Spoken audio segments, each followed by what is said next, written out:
Yeah. Drow. Come here. Yeah.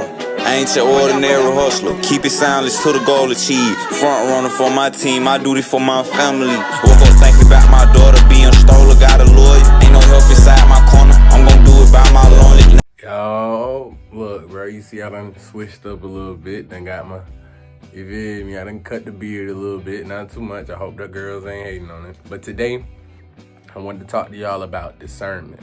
See, the reason why discernment is so important and it's a powerful tool to use right now in today's world is because the world is full of lies.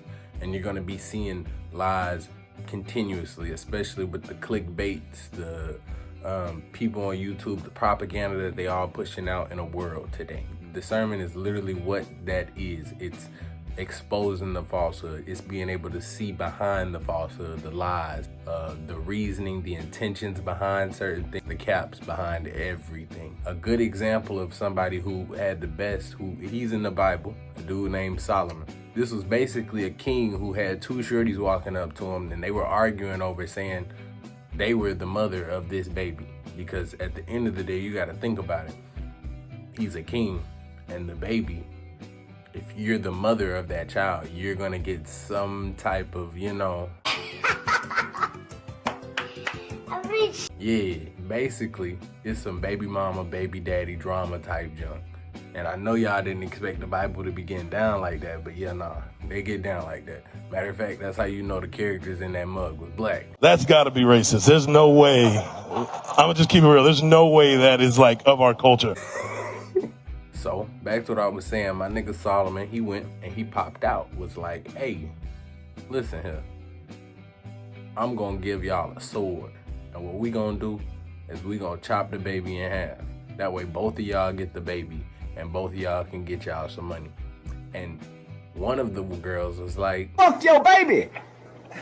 My daughter? Your daughter, nigga, fuck that bitch. Just was like, all right, cool, we can do that. And the other one said, nah, I'd rather the baby still be alive and continue to live their life. What kind of mother would allow their child to get cut in half to go ahead and get some money off of that? So since one of the mothers was perfectly fine giving up their child support basically for life, King Solomon said, oh yeah, you the real mom.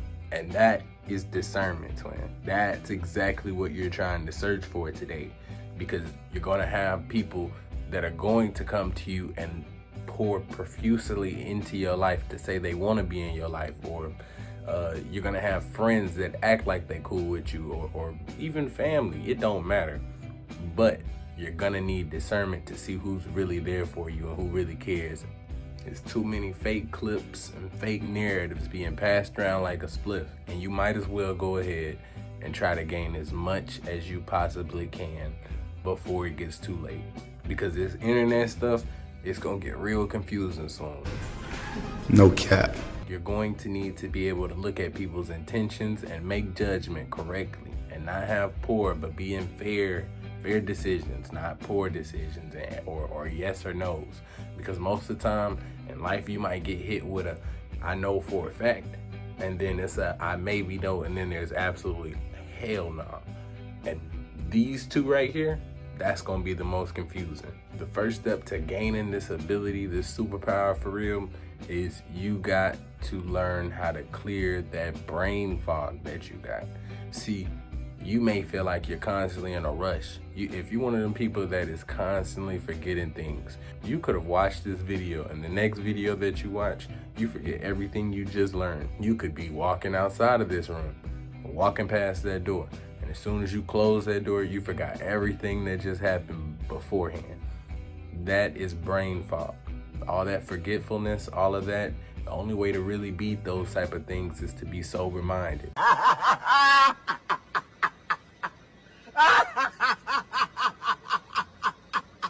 Wait, hold on, don't leave, because I know some of y'all are some addicts. Sober-minded means to be calm. It also means to be in the moment, thoughtful.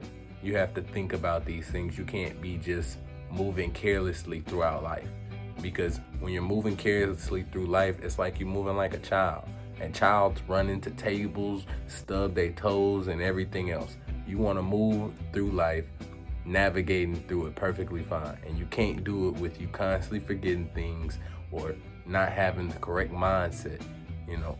So stay calm is the biggest one. Trying to be sober-minded and just being on the right path as much as possible, being in the moment, being present. The second thing I tell you is observing behavior. And this is really important because at the end of the day, you're going to need to recognize when someone around you is probably not the best. A good example of this would be, say you had that friend that talks about your other friends behind their back. The question you need to start asking yourself is, what about when they're around those friends and you're not around? How you know that this person that is talking bad about other people don't be talking bad about you as soon as you leave the room? That's not a good friend in the first place. That's not someone that you want to have around. But in order for you to recognize these things, you have to recognize what's wrong. You can't be gossiping just like them, or else you blind to it. You think it's normal. The thing is, you can't make it noticeable that you have a problem with what they're doing either, because that will send them red flags and it'll probably make them start talking about you even more. The key thing is to let people do them. You feel me? You can't change nobody in the first place, so you have to let them do them, and you watch, you observe carefully.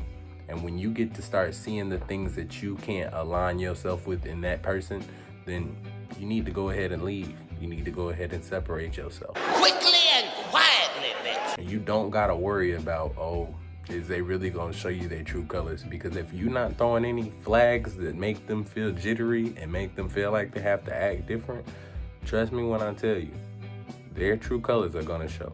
Everybody's true colors shows at least once or twice. You just have to be paying attention. Which brings me to my third thing. You gotta look for signs. Most people, they don't even have to do anything. Like you don't have to observe them to see the signs that are wrong with around them. You just have to look with what's around them. A good example of this was when I was out here in the streets. Belongs to the streets. I ended up hollering at this girl, and I wasn't using my car. It was one of my family members' cars. And we were vibing off. We were doing our thing, I'm not gonna lie to you. And it got to a point where she really started feeling me. And you know a girl start really feeling you when she start asking you a bunch of questions and start asking you what it was like growing up and your family and all that type of stuff. When that type of stuff starts to happen, you gotta recognize that, oh shoot, this person might be trying to read me. This person might be trying to get to know me a little bit better. And what I didn't recognize any of that type of stuff. Like I said, in my mind, I was moving blindly. I was moving with one intention.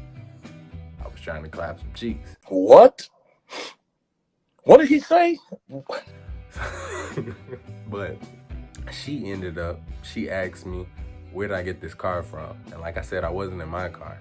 And I just said a dealership, whatever, boom, boom, boom.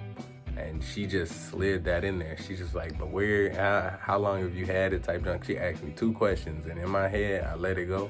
But later on, I was like, she was trying to peep what was going on, what I was doing, whose car I was in. And the key thing that gives this car away is, you know, the little push to start button? It had the little sparkles around it. It had the sparkles around it and a bumper sticker that said something crazy in the back. It was probably some girl shit. I ain't even gonna lie to you. But yeah, I'm pretty sure she caught some red flags off me. It's really not no other girls. It was just my cousins. But at the end of the day, I lied about it. And if you're searching for somebody that you want to take you serious, then they shouldn't be lying to you. So it comes down to the smallest things, and you're always gonna catch a sign. God has a funny way of revealing things to you in the slickest ways. The fourth thing is looking back. One thing I've recognized in my life is that you have encountered, by the time you're 20, you've encountered a liar, a fake friend, a cheater, a good friend, a role model. You have experienced different types of people. And when you start seeing the patterns in those people, when you start to remember those patterns that those people had, it should all align better on when I tell you to look back and see what kind of patterns you can peep out with people. Because a cheater usually has cheating patterns. They're not picking the phone up at certain times. They're not doing these certain things. A liar, stuff don't add up. A good role model, everything is cool. You don't have to worry about those things. Your guard even gets dropped down.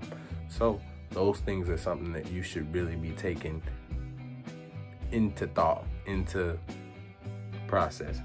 And the thing is, when you're spotting these patterns in new people, there's nothing wrong with you calling it off from it moving any further, because at the end of the day, you're the one who has to live with the decisions. So when you're able to spot things, when you're able to discern something is wrong with somebody or they're going to do something, because that's what discerning is. You know what's going to happen before it even happens. So when those things start to happen, you have to recognize that. And when you recognize those things, you don't need validation from many other people. You know, because a lot of people may say, nah, you might need to wait it out a little bit longer just to find out and go through even more heartbreak. Trust your decisions, because at the end of the day, you're the only one who's gonna have to live with them. And the last thing I'm gonna tell you is to gain knowledge. See, the reason why knowledge for me has been so important is because I got into the knowledge of psychology and a bunch of other stuff. So, but psychology, if you know psychology, then you know that if you're spiritual and you do all those things, they kind of go hand to hand. And one thing that I recognized was that whatever people look up into, whatever people idolize, whatever people look up to, they want to be like, if that person is okay with doing something, then that means the person that is looking up to them is for sure okay with doing that exact same thing. So a good example would be for my Christian people.